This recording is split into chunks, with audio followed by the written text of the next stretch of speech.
এখান থেকে পিছনের এরিয়াটা, এটা হচ্ছে আমাদের ক্লিনিং জোনের ফাংশন, আর এটা হচ্ছে আমাদের ড্রাফটিং জোনের ফাংশন। ক্লিনিং মানে যেখানে আমাদের ফিড মেটেরিয়ালটা থাকে, আর এটা হচ্ছে ড্রাফটিং। ড্রাফটিং জোন মানে কি আছে, প্রথমত প্রেশার আর্ম আছে, এটা মানে প্রেশার আর্ম, ঠিক আছে। এটাকে চাপ দিলে চাপ এখন আর উঠতেছে না, দেখছো, নড়তেছে না, প্রেশার দিয়ে ধরে রাখছে। এটাকে আমরা বলছিলাম স্প্রিং লোডেড, স্প্রিংয়ের মাধ্যমে প্রেশারটা দেওয়া।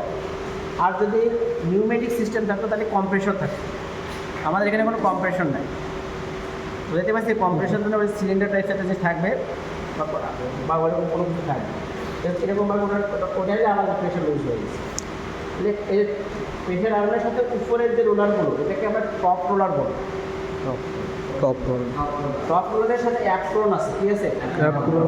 আর এখানে যে কালো কালো যে জিনিসগুলো দেখছো, এই যে কালো, এটাকে আমরা কি ক্র্যাডেল, কি বলছে এটাকে ক্র্যাডেল। আর নিচের এই স্টিলের তিনটা, ফ্রন্ট, মিডল, ব্যাক, মিডল আর ফ্রন্ট, এই তিনটা মিলে আমরা বটম রোলার বলব। আর উপরে তিনটা মিলে ফ্রন্ট, টপ। উপরে তিনটা টপ, নিচে তিনটা বটম।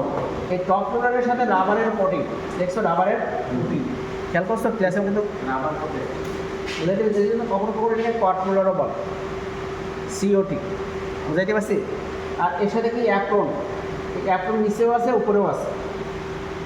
উপরে যার সাথে অ্যাটাচ করা সেটাকে বলে ক্র্যাডেল, ক্র্যাডেল CRADL। আর নিচে যার সাথে অ্যাটাচ করা এটাকে বলা হয় নোজ, নোজ বার, ঠিক আছে। নিচে যার সাথে অ্যাটাচ করা এটাকে কী বলে, বুঝাইতে পারছি। আর এই দুটো বাকি আছে, এটাকে ক্র্যাম্পেটও বলে, কন্ডেন্সারও বলে। এইটা আর এটা কিন্তু প্রাইস না। আর তোমাদের সবচেয়ে বেশি ভালো হয় তোমরা যদি ওই যে আমাদের সিমপ্লেক্সের স্লাইডগুলো নিয়ে আসছে বা পড়াইছে, ওই করে তুমি এখানে এসে নিজে একবার দেখে যাও, জাস্ট একটু দেখে গেলাম, তাহলে এটার নাম কি ক্র্যাম্পেট অথবা কন্ডেন্সার, ঠিক আছে। এখান থেকে বের হওয়ার পরে এই জোনটাকে আমরা ড্রাফটিং জোন বলছি। ড্রাফটিং জোনের কাজ কি, সে এখানে কী করবে, এই স্লাইবারটাকে ওয়েটটা ইনপ্লেট, মানে এটাকে যে মোটা দেখছো, এই মোটা জিনিসকে সে এখানে চিকন করে ফেলবে।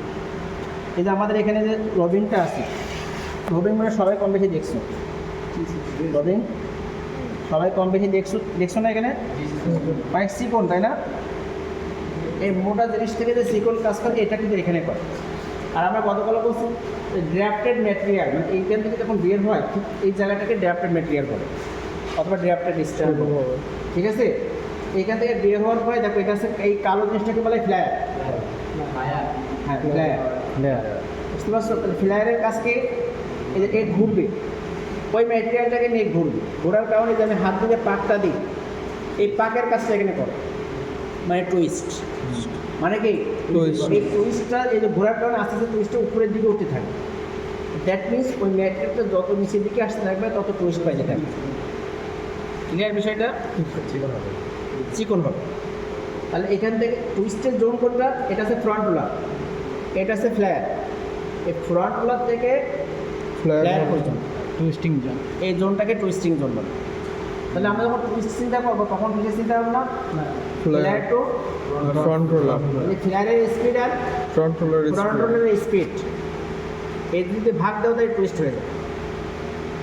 ফ্লায়ারের RPM divide by surface speed of front roller, এটা ভাগ করলে কী হবে, টুইস্ট, মানে কয়টা টুইস্ট দিয়ে। আর এই ফ্রন্ট রোলারের স্পিড আর ব্যাক রোলারের স্পিড যদি ভাগ দাও তাহলে ড্রাফট বের হয়ে যাবে। কী বের হয়ে যাবে, ড্রাফট আছে এই তিনটা রোলারের মাঝখানে, আর টুইস্ট আছে ফ্রন্ট রোলার থেকে ফ্লায়ারের মাঝখানে। বিষয়টা ক্লিয়ার। তাহলে ড্রাফট, টুইস্ট, দ্যাট মিনস যত সামনের দিকে আসতে থাকবে তত স্পিড বাড়তে থাকে।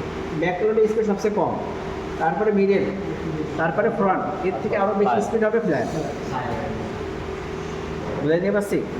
এই আছে আমাদের মোটামুটি টুইস্টিং জোন। টুইস্টিং জোনের পরে এখানে দেখো আমাদের ববিন আছে, এবং প্রত্যেকটা জন্য দেখো আলাদা সার্ভ মোটর, দেখছো। এখানে ড্রাফটিং জোনের জন্য দুইটা মোটর, এখানে আসছে আমাদের ফ্লায়ারের জন্য আলাদা মোটর, দেখছো। এই যে ববিনটা ঘুরতেছে, যে দেখো ফ্লায়ারের আমি ওই যে রিসেন্ট ডেভেলপমেন্টের মধ্যে পড়াইছিলাম, ফ্লায়ারের মোটর আলাদা, ফ্লায়ারের আবার ববিনের মোশন আলাদা, দেখ এর সাথে আলাদা মোটর আছে, খেয়াল করতেছো? আবার এটা লিফটিং মেকানিজম, এটা ওঠা নামা করবে, এটা কি করবে? ওটার জন্য আলাদা মেকানিজম, মানে এটাকে আমরা সার্ভো সিস্টেম বলি। এখানে দেখো 1370 লেখা আছে আরপিএম, 1370 মানে ম্যাক্সিমাম স্পিড।